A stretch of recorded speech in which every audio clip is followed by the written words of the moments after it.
کیوں؟ اس لیے کہ ایک روایت میں ہے کہ آپ صلی اللہ علیہ وسلم نے فرمایا کہ دیکھو اپنا علاج ماہرین سے کرایا کرو۔ فرمایا کہ نہیں فرمایا؟ اپنا علاج ماہرین سے کرایا کرو۔ ماہرین، پتہ چلا ماہرین کا بنانا بھی ضروری ہے، ڈاکٹر کا بنانا بھی ضروری ہے۔ اور دوسری بات، جتنی زبانیں دنیا میں ہیں یہ ساری زبان کس نے بنائی ہے؟ اللہ نے بنائی ہے۔ آپ دیکھیے نا، اللہ تعالیٰ نے حضرت آدم علیہ السلام کو جب پیدا کیا تو اللہ تعالیٰ نے جتنی چیزیں ہیں ساری چیزوں کے نام اللہ نے یاد کروا دیے۔ وَعَلَّمَ آدَمَ الْأَسْمَاءَ كُلَّهَا، بھائی ساری چیزوں کے نام اللہ نے سکھائے نا، کہ اس کا نام یہ ہے، اس کا نام یہ سبزی ہے، یہ فلاں ہے، یہ فلاں ہے، یہ فلاں ہے، یہ فلاں چیز ہے، یہ فلاں ہنر ہے، یہ فلاں علم ہے، ساری کی ساری چیزوں کا نام اللہ نے حضرت آدم علیہ السلام کو سکھا دیا۔ پتہ یہیں سے چلتا ہے ساری زبانیں اللہ نے بھیجی ہیں، لیکن زبانوں میں جو سب سے اعلیٰ زبان وہ قرآن کریم والی ہے، عربی زبان ہے۔ اسی لیے یہ بات کہی جاتی ہے کہ اپنے بچوں کو ڈاکٹر بناؤ، اپنے بچوں کو انجینئر بناؤ، اپنے بچوں کو پروفیسر بناؤ، اپنے بچوں کو سیاسی رہنما بناؤ، ہر چیز کی اجازت ہے، لیکن پہلے اپنے بچوں کو ایمان والا بنا دو، قرآن پڑھنے والا بنا دو، اردو دینیات سے واقف کرا دو، دینی تعلیم سے آراستہ کرا دو، پہلے بچوں کو جنازے کی دعائیں یاد کرا دو، پوری نماز کی دعائیں یاد کرا دو، نماز کی صورتیں یاد کروا دو، پہلے بچوں کو حلال و حرام کی تمیز سکھا دو، پہلے بچوں کو ماں کا کیا حق ہے،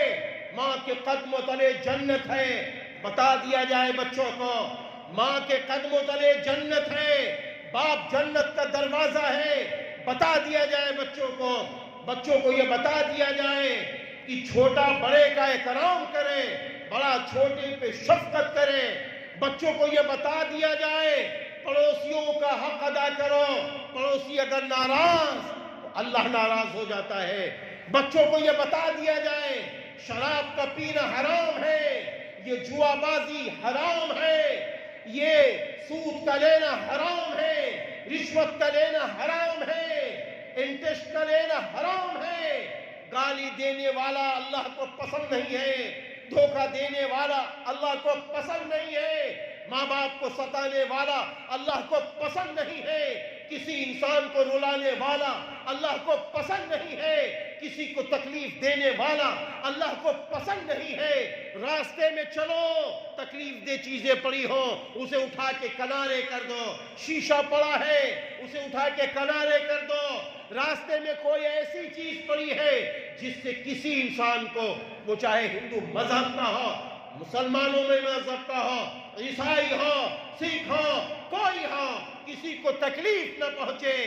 ایسی تعلیم جب آپ نے اپنے بچے کو دلا دی ہے اب اسے لے جاؤ ہائی اسکول میں لے جاؤ، پرائمری سے ہائی اسکول میں لے جاؤ، ہائی اسکول سے انٹر میں لے جاؤ، انٹر سے بی اے میں لے جاؤ، چاہو ڈاکٹر بناؤ چاہے انجینئر بناؤ، معلوم ہے پھر یہی ڈاکٹر جب بنے گا، یہی بچہ جب انجینئر بنے گا، یہی بچہ جب پروفیسر بنے گا تو معلوم ہے پھر کیسا چمکے گا دمکے گا، معلوم ہے؟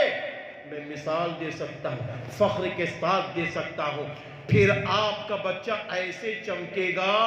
جیسے پروفیسر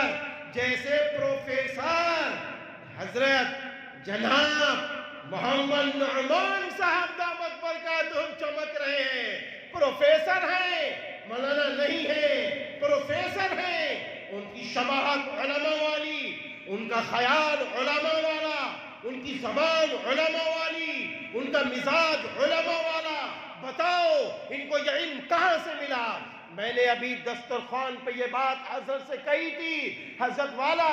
اللہ نے آپ کو علماء کے خاندان میں پیدا کیا، اللہ نے آپ کو ایسے اماں ایسے ابا اچھے دے دیے کہ جنہوں نے پہلے آپ کو قرآن پڑھوا دیا، جنہوں نے پہلے آپ کو دین سکھا دیا، جنہوں نے پہلے آپ کو اللہ سے جوڑ دیا، نبی سے جوڑ دیا، صحابہ سے جوڑ دیا، اور اس کے بعد پھر یہ پرائمری سے نکال کر ہائی اسکول میں انٹر میں داخل کر دیا۔ تو آج اس کا نتیجہ یہ ہے، اللہ آپ کو ہندوستان کے چپے چپے میں عزت ایمان کی روشنی میں دے رہا ہے، بلندی ایمان کی روشنی میں دے رہا ہے۔ بھائیوں غلط کہہ رہا ہوں تو بتا دو، اس لیے میرے بھائیوں بڑے خوش نصیب ہیں آپ کہ یہ ادارہ جہاں پر الحمدللہ دونوں تعلیم ہو رہی ہے، دونوں تعلیم ہو رہی ہیں، اپنے بچوں کو حافظ